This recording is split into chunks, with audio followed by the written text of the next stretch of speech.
So we're down here at Sleeptight Beds with June Player of the Month, Sam Wilde. Sam, last few weeks picked up a few wins on the board. How do you feel your form has been?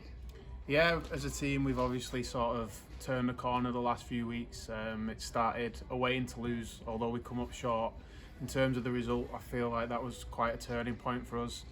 Put in a decent performance, and then off the back of that, we've come out with 2 wins since then. So hopefully we can roll that form into this Sunday. And what about yourself? You feel like there's been a bit of competition, hasn't there, in the back row for a start? Do you feel like that's helped drive you to improve your form even more? Yeah, definitely.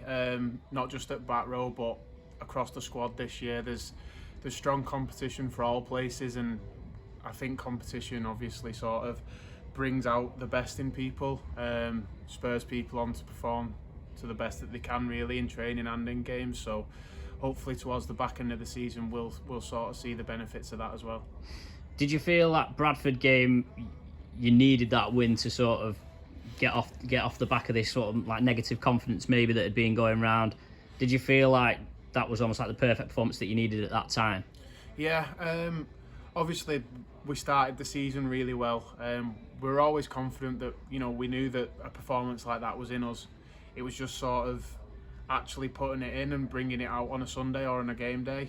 Like I said, the Toulouse was a big stepping stone for us. I thought coming together as a group and going over there for the weekend brought us closer together, and then off the back of that, we obviously managed to get the win against Bradford, and like you say, it was a good performance across the board, and that helped us in the last win before the little break. I suppose the little break maybe came at a bad time. You had the 2 wins in a week, and then you have a weekend off. Is that a little bit frustrating? Yeah, it can be, but at the same time, obviously, the lads and coaching staff and everyone else has sort of had a week off, a week with the families, a week to recover. If anyone's got any little injuries, niggles, whatever it may be, obviously people get the chance to get over them. So look forward to a good week in training this week, and then hopefully come out with another good performance on Sunday. In terms of these individual accolades and, Player of the Month means you've been consistently the best player over that period of time. Is that ever something that's in a player's mind, and how do you react to getting that sort of award? Not really, no. I think every player pretty much takes it week by week. You can't sort of look past the game that's coming next. So I think everyone sort of has that approach, but obviously it's sort of a great thing to receive an award like this. We've got a team full of great players, and I know a lot of people are in real good form at the minute, across the board, across all positions. So to pick this award up was really good for me. Yeah.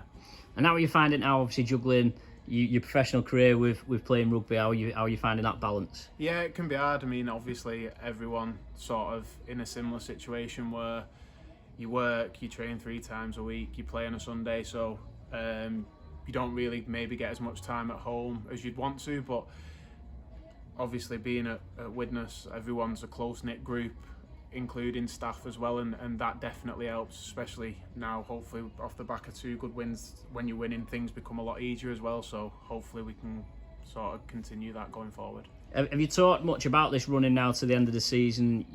Clearly you want to be pushing towards the playoffs, but have you set targets and what you feel you need to do to get there, or is it just a case of focusing on that next match? Yeah, I think it's a course of sort of just focusing on what comes next. So for us, it's obviously Whitehaven at home on Sunday.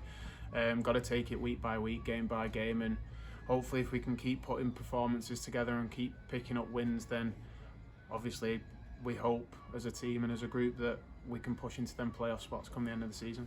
And the next away games at one of your former clubs, Newcastle, and some familiar faces. How much are you looking forward to going up there as well? Yeah, very much so. Yeah, I obviously unfortunately got a couple of injuries up there, but I enjoyed my time up there.